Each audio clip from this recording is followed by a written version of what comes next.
పేరు లగే బాబురావు. మా నాన్నగారి పేరు లగే బొంజుబాబు. మా అమ్మగారి పేరు లగే రత్నాలమ్మ. మాది అల్లూరు సీతారామరాజు జిల్లా పాడేరు నియోజకవర్గం జీకేవిధి మండలం దేవరపల్లి గ్రామ పంచాయతీ చెందిన మారుమూల ట్రైబల్ విలేజ్. నేను ఈ స్టేజ్ మీద ఎక్కి మాట్లాడుతున్నానంటే ఈ స్టేజ్ మీద ఉన్నటువంటి సీఎం గారు, అలాగే డిప్యూటీ సీఎం గారు, అలాగే హోంశాఖ మంత్రి వర్యులు దయవలన.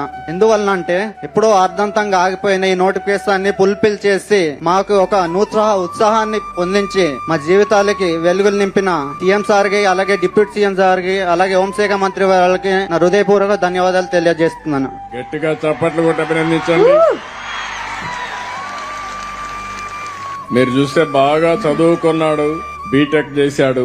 చేసిన తర్వాత అవుట్ సోర్సింగ్ పని కూడా మీరు చూశారు. కాఫీ గింజలన్నీ కూడా ఎక్కడికక్కడ పనిచేసే పరిస్థితికి వచ్చాడు. పట్టుదల వదిలిపెట్టలేదు, ఉడుం పట్టుబట్టాడు. ఈ రోజు నచ్చిన ఉద్యోగం పోలీస్ కానిస్టేబుల్ ఉద్యోగం వచ్చింది. ఇది ప్రారంభం మాత్రం, ఇక్కడి నుంచి శుభారంభమే.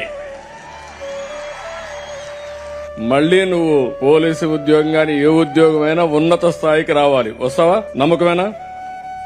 డెఫినెట్ గా. నాకు ఇంతటి ప్రోత్సహిస్తున్నటువంటి రాష్ట్ర సీఎం నారా చంద్రబాబు నాయుడు గారికి, అలాగే డిప్యూటీ సీఎం పవన్ కళ్యాణ్ గారికి, అలాగే హోంశాఖ మంత్రి వాళ్ళ అనిత గారికి నమస్కారం తెలుగుతూ ముగిస్తున్నాను. నేను మనస్ఫూర్తిగా అభినందిస్తున్నా.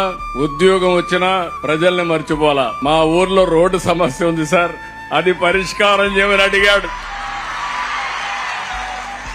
అది నిజమైన వ్యక్తిత్వం, మంచి మనసు. పక్కనే మా డిప్యూటీ సీఎం గారు ఉన్నారు. బాబురావు గ్రామానికి రోడ్డు వేయించే బాధ్యత డిప్యూటీ సీఎం గారు తీసుకుంటారని విజ్ఞప్తి చేస్తున్నా. Thank you.